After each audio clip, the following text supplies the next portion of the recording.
তোমাদেরকে একটা আমি দারুণ জিনিস দেখাই, দেখো আমার পাশের জিনিসটা দেখেছো? এত বড় গাছটার নাম কি জানো? এই গাছটার নাম হলো বট গাছ। আমি বাতা করেও ধরতে পারছি না এত বড়। আচ্ছা, আমি অনেকদিন বাদে গিয়েছিলাম একটু আমাদের নদীর চরের দিকে ঘুরতে। হ্যাঁ, সুন্দরবন নদী তো অবশ্যই বটেই, তো দেখাবো আমাদের সুন্দরবন নদীটা তোমাদের। তোমরা কি জানো এখানে একটা সুন্দর জিনিস আছে, আর সেইটা দেখার জন্য আমি যাচ্ছিলাম নিচে।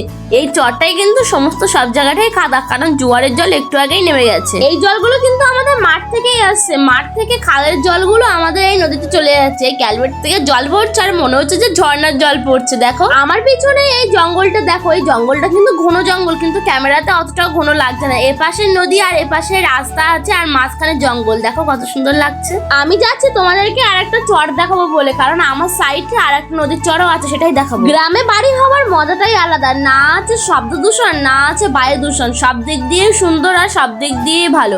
এখানে প্রকৃতির রূপটা দেখো কত সুন্দর লাগছে, আমার তো ভীষণ ভালো লাগছে। আর এই জায়গাটা দেখো কত সুন্দর। অনেকদিন আগে না কিছু লোক আমাদের এখানে কারেন্টের পোস্টার এনেছিল, আর সেই পোস্টগুলো এখান থেকে তুলে নিয়ে, আর সেই পোস্টগুলো দেখো এখন কেমন হয়ে গেছে। এখানে এসে সবাই মজা করে আড্ডা মারে। আমার পিছনে দেখো কত বড় নদী, আর নদীর ওপরে যে জায়গাটা তোমরা দেখতে পাচ্ছ, ওই জায়গাটার নাম কিন্তু কুমির মাঠ। ভিডিও দেখে চলে যেও না, একটা সাবস্ক্রাইব করে দিও এন্ড একটা লাইক করে দিও।